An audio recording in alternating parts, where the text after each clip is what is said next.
Today, I'm speaking with Susan Ford Collins, an amazing person. She's been coaching so many different people from corporation to student to startup. She wrote The Joy of Success several years ago, and she has just published Blur, Clear the Way Ahead. We're going to learn how to do that. Ladies and gentlemen, Susan Ford Collins. Hello, and welcome to a new episode of the Business of Meeting podcast with today a very special guest. She has been studying for decades what makes people successful. She wrote several books, The Joy of Success. The last one that just published is called Blur. We're going to talk about it.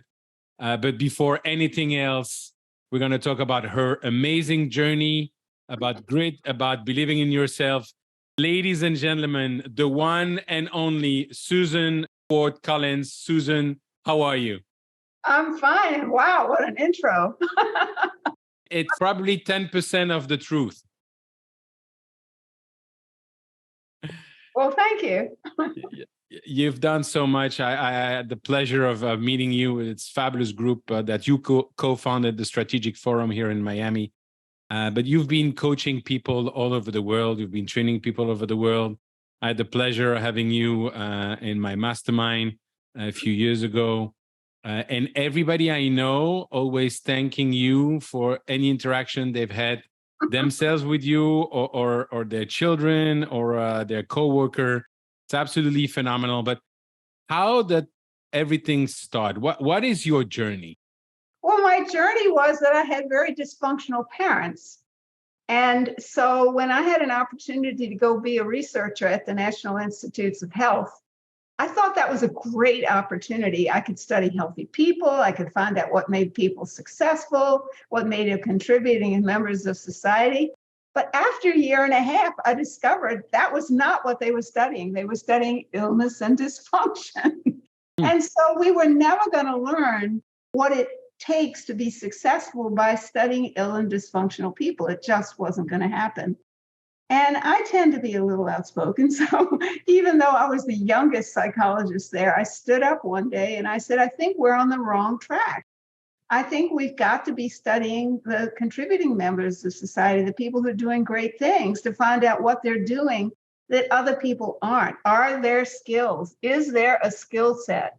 And I said, I want to find out, and I'm willing to devote my career and my research to this. And the whole room laughed. And I don't mean tee-hee. I mean 250 senior psychologists in the room with me laughing. And it was the most important moment in my life, because in that moment, I could have caved and I could have gone, golly, this is a stupid idea. I got to give it up. What am I thinking? Or I could take a deep breath, which is what I did, and say, I have been paying attention to this for a year and a half. I've been thinking about it. They haven't. I know I'm onto something. I believe in my dream. And I share that so emphatically with you, because if you don't believe in your own dreams, you'll never make it there. Mm-hmm. And so I think being laughed at by that august group of people was probably the most important piece in my life, because it forced me to go deep inside and establish my own credibility with myself. And what I learned is that when you get passionate and you get determined, luck comes your way. It's like you attract it. So I made a list of what I considered to be the most successful people in the world. And I set out trying to find ways to connect with them, which you can imagine I'm glad I was laughed at NIH, because I certainly was laughed at on the phone when I said, I know you can't tell me, so I'd like to shadow you for 3 months. And a lot of laughter, but fortunately, I literally bumped into Buckminster Fuller, who at the time, in my view, was the top architect, the most creative architect in the world. And I bumped into him in the hall at World Game and told him my story. And he said, I like you, young woman. You've got spunk. And I'm at the University of Pennsylvania, and you're in Jenkintown, and we can make this work. And that was the beginning. And it grew like a tree. He referred me to people. After 3 months, which is what I had promised him, I'd come back and tell him what I noticed was making him successful, because he was having trouble passing his skills on. And when I came back and said, Bucky, this is what I see you doing these things consistently. He said, yeah, I do. But doesn't everyone? And I said, no, that's the point. Everyone doesn't.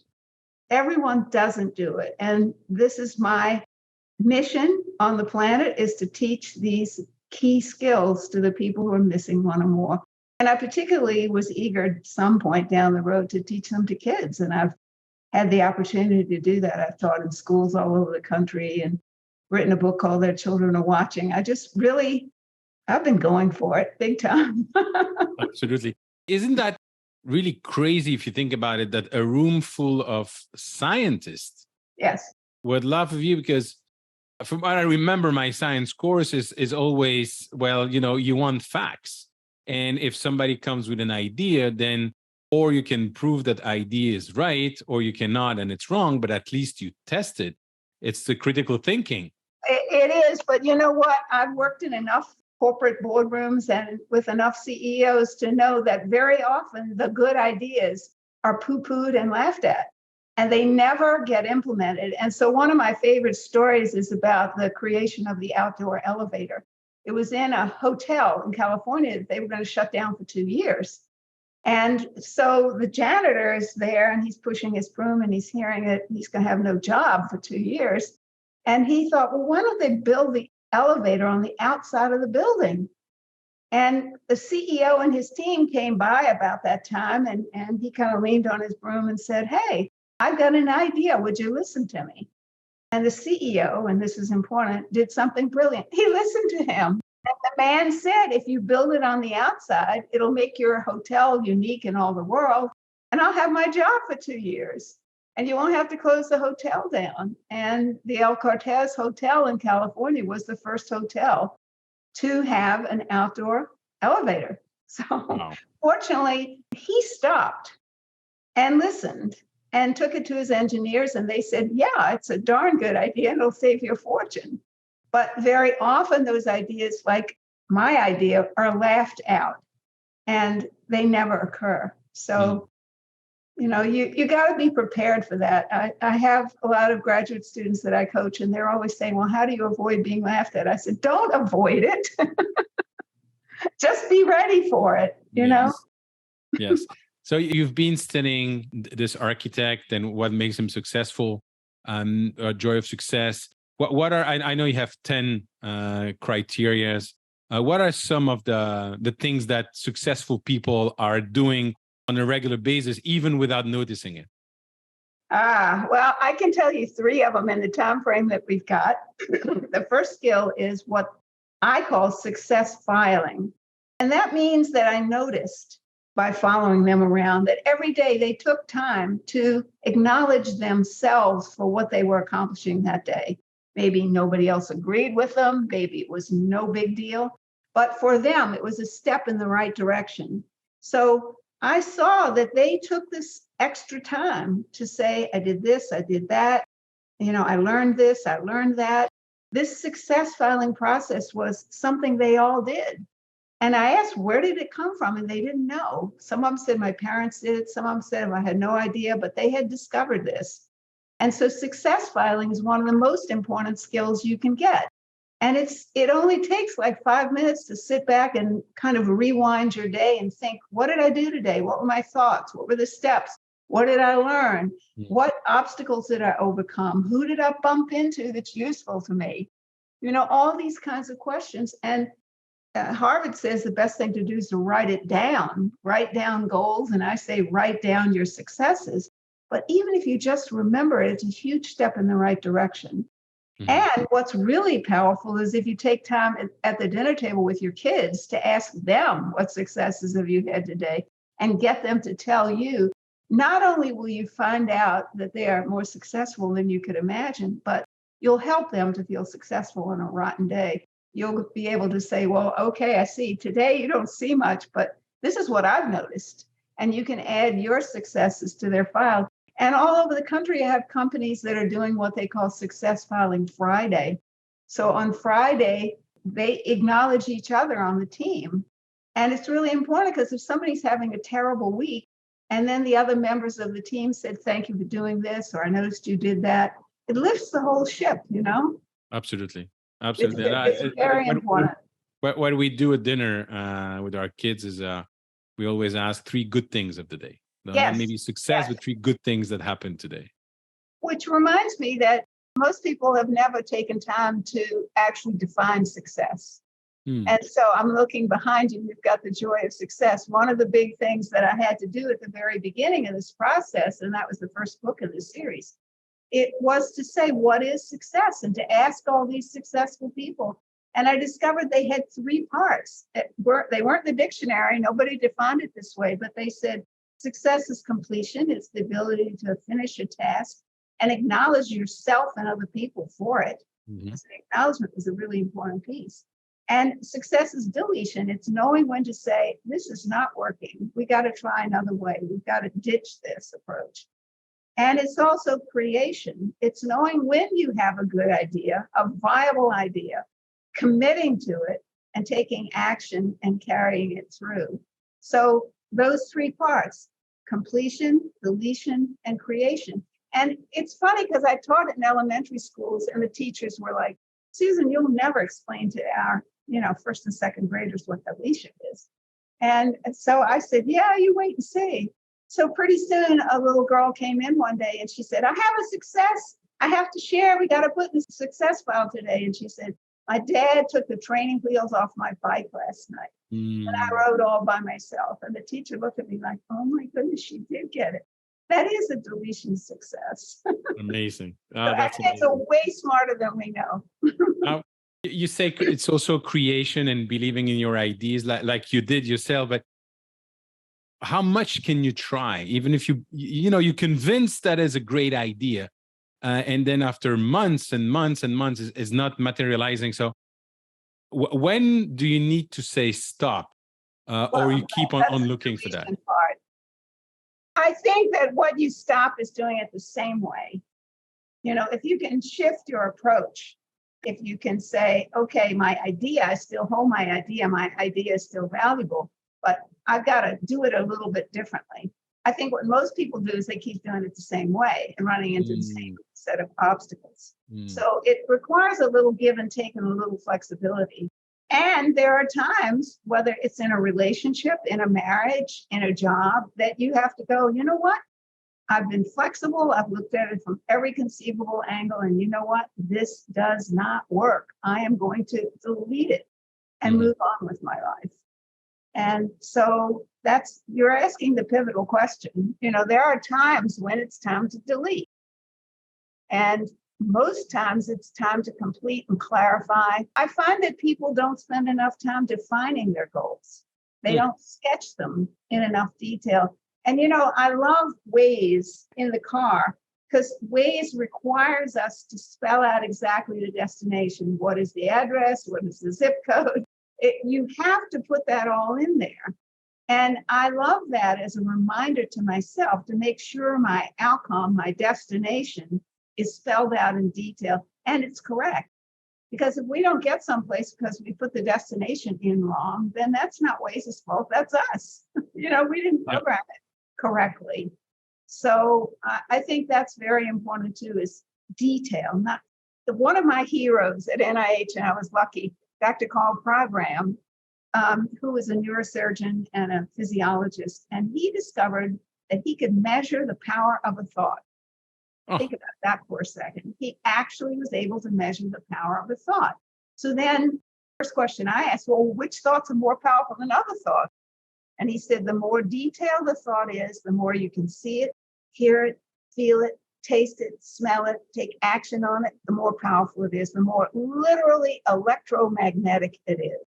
So that's what the athletes are doing, envisioning their success? Exactly. You see the skiers up there, they're pre-experiencing the rundown or they're pre-experiencing their shots.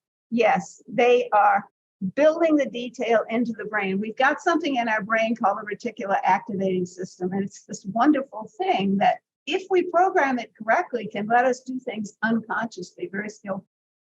But if we just use old painful memories, which, is one of the big issues with blur, if you had a long run of painful experiences and all you think about is those painful experiences, then you're afraid all the time because you think that's going to happen again and again and again. And how I got into writing this book, which I did not want to write, by the way. I thought I was done. I had written 3. I thought 4 was over the top. But what I found was I was stuck in that trap. My husband, start with my house was hit by a tornado and a hurricane within 3 hours of each other.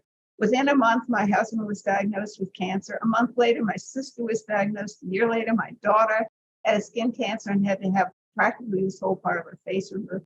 I was banged out, like over and over, overwhelmed and confusion and just trauma.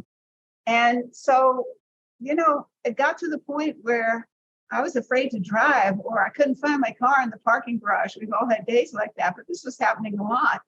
And I said, you know what? I've got to go back to the 10 skills. I've got to go back and consciously use what I've been teaching in 4,000 training sessions around the world. And I did. I went back. I started success filing every day. I started looking at which gear I needed to be in. I started creating very detailed plans and dreams and knowing exactly, like pre-living them like the skiers do. Yep. And it's like I came back. My brain turned back on. Of course, then you also have to sleep. Yeah, but that's phenomenal that you were able. And I know I was in touch with you at all that time. That was a rough period. And why I think this is so important for me to tell, and what got me to write this is COVID left a lot of us in that. This happened pre-COVID. And my husband died and my sister died. So it wasn't like happy endings here. But what I've seen since COVID was a lot of my businesses going out of business, or a lot of my people that I coached losing their jobs or losing family members, and their whole pattern of life was disrupted. They didn't know themselves. The way they defined themselves, their whole life was gone.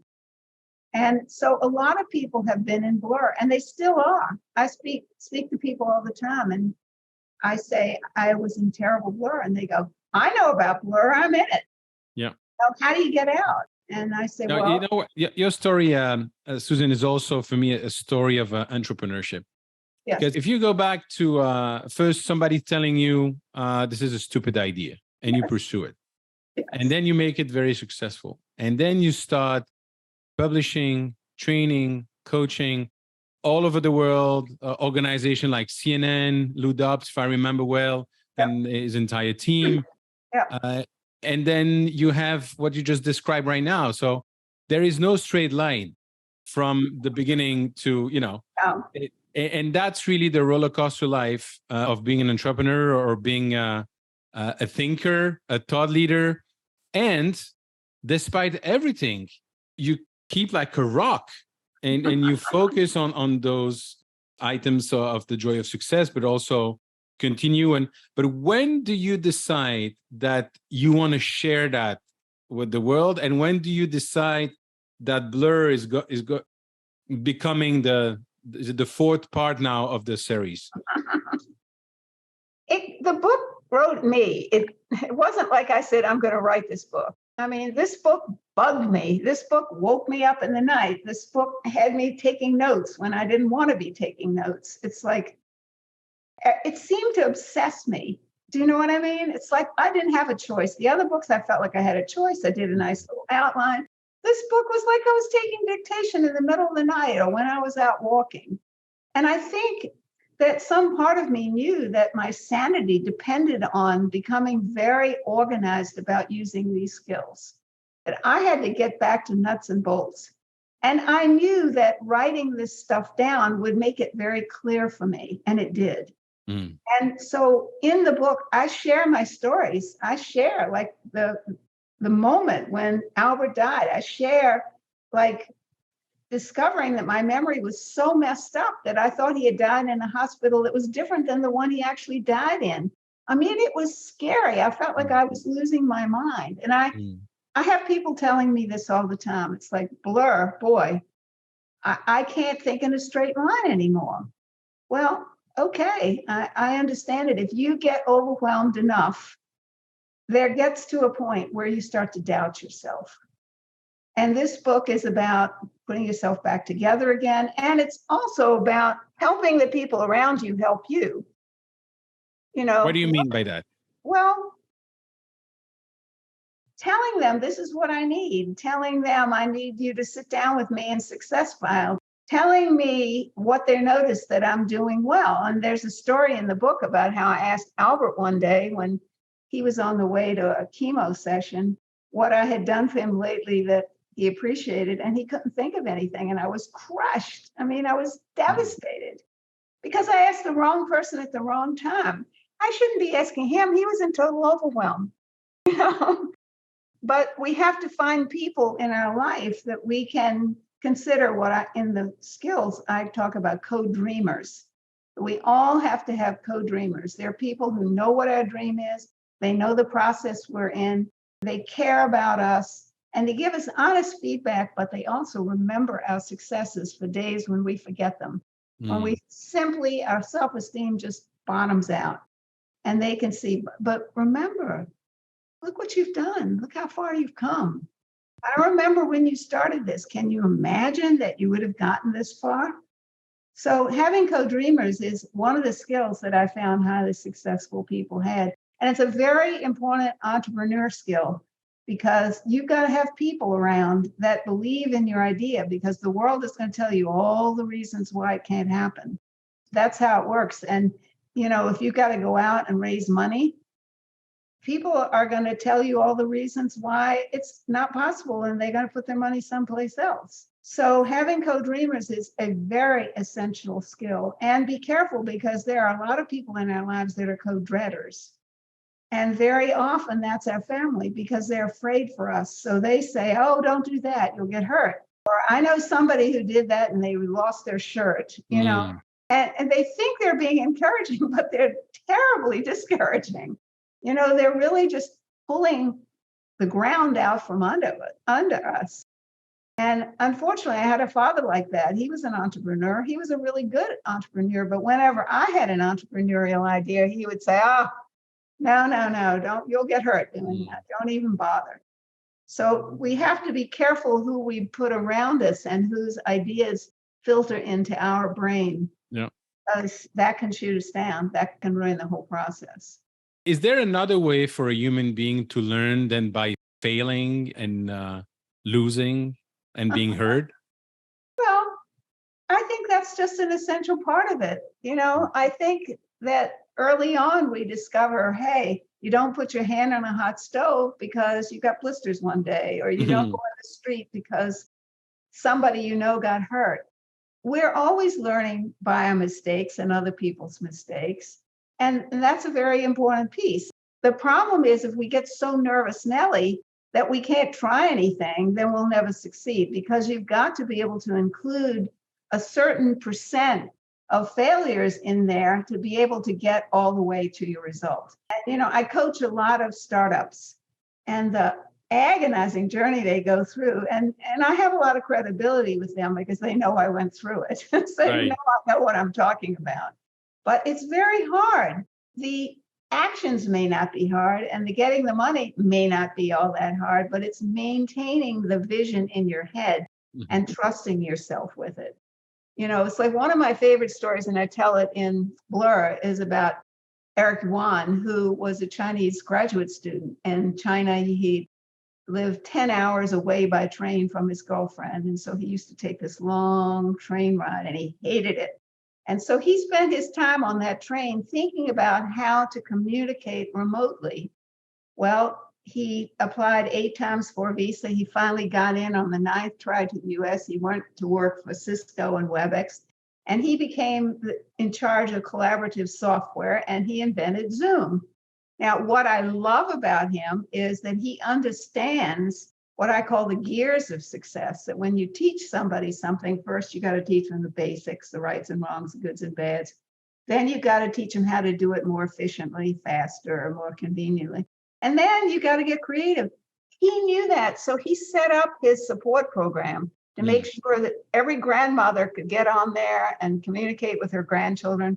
Every corporate entity would be able to get on there and have meetings in a coherent way. he did a brilliant job of using the gears of success and leadership so that we got through a lot of COVID because of his creativity. Totally. And, it's like, I love that because he did end up marrying this woman. And she's his wife. Another one that I love is the story about Venmo. This was two graduate students at the University of Pennsylvania. And they went to from Philadelphia to New York one weekend.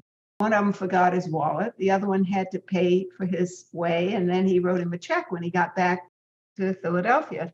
And all of a sudden he went, this is dumb. We do everything on our phones. Why are we writing checks to pay each other back? Well, bottom line, after that realization, they created Venmo. Brilliant.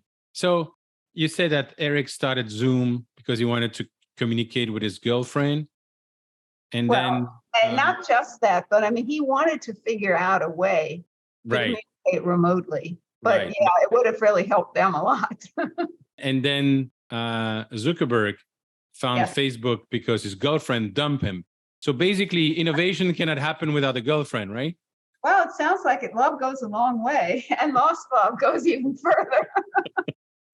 Susan, in Blur, you mentioned that we need to remember. And I was kind of surprised when you said we need to remember losses and failures. Yes. We want to forget. Yes. But it's crap. We want to forget. Here's the problem. Our bodies and brains are wired to remember. This is so that the lions and tigers don't eat us. We don't fall over cliffs. We don't drown in rivers. We learn by our mistakes and by our pain. So when we try to forget, it's a losing battle. We can't forget. It's in every cell. You can remember somebody's touch when something brushes up against you. And, it's like everything is just built into us. So what you have to do to get yourself out of Blur is to remember. Now, I'm not suggesting you blindly go into remembering because that could be very painful. But in the book, I take you step by step in how to remember it in a scientific, healing way so that you can go back, reconstruct that scene with some knowledge that you've gained and experience you've gained since then, and tell the story in a more accurate way. It wasn't all the horrors that we initially thought. After a while, the story takes on a whole nother slant. It's like, I learned this person came to my assistance. We have to tell the story. And so I talk about keeping hollow notes, little tiny notes that give us a clue as to what we did that day. So later we can go back and rebuild it. I talk about going to people who were around you on days when things were particularly upsetting and say, well, what do you remember that I don't remember? How can you help me put this memory together in a more constructive way? So as much as our instinct is to forget, the reality is we cannot forget, and we must remember, and we must remember in detail. And we have to do it very scientifically. And so I lay that out fortunately I was at NIH, so I learned the science. I know how to talk the science, how the brain works and how information is recorded and how you trigger it and bring it back. So with that in mind, you can go back and heal those memories, not forget them, but heal them, actually find value in them. And I'm listening to you and I had this thought. So an individual learn by remembering the mistakes so that to avoid to repeat it. Yeah, that's the lions and tigers and pitfalls. Yes. Yeah. But now if you extrapolate that to a society, and it sounds to me that mankind, actually what we learn from history, that we don't learn anything from history. Well, sometimes we consciously, or the societal religions or politics, make us try to forget or give us bad information. And we're living in a time where information is very distorted. So that it makes it hard to make sense out of things. You were in Belgium. How things are fed to us that simply aren't accurate. So part of our due diligence in putting ourselves back together is find out the truth. Go in there and get the information firsthand from people who were actually there. And I know that you did a lot of that as you wrote your book. I mean, you're Mhm. trying to say to your daughters, okay, this is what happened to our family. Yeah. And you're trying to get them to realize we have to learn from all of this. And it's true. So coming back to what you say about, asking people who were there when something bad happened. I have the same character of my grandfather is that I get hit and then you know what? I keep going straight forward like Mhm, a bulldozer. mhm. Now, if I listen to you and I remember, for instance, I remember clearly the day my father passed away. How would that help me to go back to my wife and my kids and ask them what they remember from that day? How would that help me moving forward or healing or what is the Well, benefit of it it? could be very beneficial, not only to you, but to them. I mean, as a family. And I think that's why you did Mm, this book. It's like, how do all these pieces go together? And talking about it, this is one of the other things we do that actually harms us and doesn't help us is we don't talk about things. We try to bury them. And so we don't learn from each other. We don't mm, get those little nuances and have those conversations that are so important. I spent a lot of time saying to people, do you remember that day? I can't put it together and I need your help. What do you remember? And I'm telling you, we all felt better. Even when I asked the nurses at the hospital, it was so healing for me to hear their point of view. So I think that we have to be willing to tell our stories and do it, as I say in the book, in a very constructive way, not trying to dredge up old pain, but trying to update old information so that mm, we're operating on accurate information as much as we can. And every time we get a little more information, adding to it so that our memory is updated all the time and we're operating on the new stuff, not something we memorized at age 21 that wasn't accurate, but something that we've thought and rethought and gotten input and gotten other information on right up to date. And we have to do this in corporations all the time. I mean, we learned as we went into the computer, or we have a 1.0, 1.1a, all the different versions as they improve the Word documents, for example. mhm, But we have to constantly update. And the value there is that it starts to make big sense. It starts to be the big picture, not just little scary moments, mhm. not horror scenes that we can't relate to. And I know you had to do a lot of that because your story was horrendous. You mentioned earlier on that a lot of people are still in blur, and they are, whether they've lost somebody during the pandemic, or they had to reinvent themselves, or lost their jobs, or there's so many instances of people actually facing mental health, which is, from what I'm hearing, is becoming like a big major issues in our society. What would people learn by reading Blur that can help them in their journey? Well, I think it also helps to hear other people's stories, for we've gotten very isolated during COVID. This is one of the reasons that I think people have gotten sad and depressed. They're lonely. They're not connecting with people in the same old ways. Kids weren't going to school. They didn't have friends. Friends weren't coming over after school. The neighborhood events weren't happening. We got very isolated. And so it's very possible if you're all by yourself and you're only discussing these things with yourself to get the thing tied up into a very tight knot. And I think the suicide rate amongst teenagers right now is very, very high. It's a very rough time. I Yes. don't ever remember in my lifetime a time where we were so isolated and we were so afraid of each other. I mean, think about that. We went through a period where we were afraid to breathe each other's air, to hug family members and Mhm. friends, to get on airplanes. This has been a really tough time. So Mhm. I think all of us have been suffering some level of blur. And it's very important to have these kinds of conversations. I think the book is a great roto-rooter. It just kind of stirs it up. And I've told a lot of very personal, deep stories in there to say to you, hey, if I could handle this and discuss this, then you Mhm. could handle that and discuss that. And I think together we get stronger in the Mhm. process of these discussions and these discoveries. So it is a very rough time. And I think teenagers have suffered a lot. I know my grandson was one of those kids that didn't have high school graduation, went to university, got COVID, was out for a semester and a half, went back, got COVID again. I mean, there have been a lot of really challenging experiences that we as family members and friends have to help them with. We have to And help each other. we have also to relearn how to communicate with each other in person. Exactly. Well, and as much as I love Zoom and I do so much with Zoom, I miss the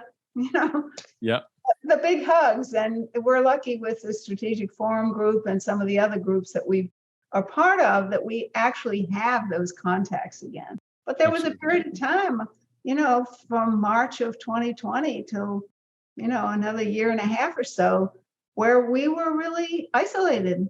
Yeah. Really, really isolated. So Susan, I would spend hours, as I do every time I'm listening to you. And obviously there's the format of the podcast, but I'd like to ask you one last question, and then actually two. The last one will be, how can people get in touch with you? But before that. Yes, before that. Assuming that we're having this conversation again about Blur in a year. Yes. With a bottle of champagne. What are we going to celebrate? We're going to celebrate that somehow COVID forced us to be more creative and more entrepreneurial than we've been in a long time. We have made amazing changes. We have seen people emerge as leaders that were not leaders prior to that. There was a need and they rose. And to me, as someone who wrote this book and who went out looking for the thought leaders, I can tell you people just really have done a fabulous job of inventing the products, of inventing the delivery systems. We live in an amazing world. We really do. And I think we're going to look back and we're going to say, as bad as it was and as many losses as there was a lot to learn. And, I think we're starting to see that. Thank you. Thank you very much. How do people can get in touch with you? I'm easy. Just Susan Ford Collins. You can just search for me or go susanfordcollins.com or technologyofsuccess.com. And also in the show notes, I've done something called Short and Sweet Secrets of Success. And there are little 2 or 3 minute audio clips that teach a skill or a part of a skill as a story. And what's great about them is they're stories you could listen to in the car with your kids, with your spouses, you can listen to with your teams. And people have said to me, they're amazing because they're so simple, but they're so powerful. So I'm happy for you in the show notes to send me your email address, or if you want me to send the short and sweet stories to your whole team or your family, I'm happy to do that. And we're lucky the virtual world makes it easy to do these things. Absolutely. Susan, thank you very much for taking the time. And I look forward to seeing you in person very soon. Yes, I love it. Thank you. Susan, thank you so much. It's always a pleasure to speak with you. And you're so resourceful and insightful. Thank you for writing Blur and for sharing some of the insight with me today. Ladies and gentlemen, if you want to connect with me, please do so on LinkedIn or join my Facebook group, eventbusinessformula.com/group. And if you enjoyed this conversation, please share it with your network. Thank you. Bye-bye.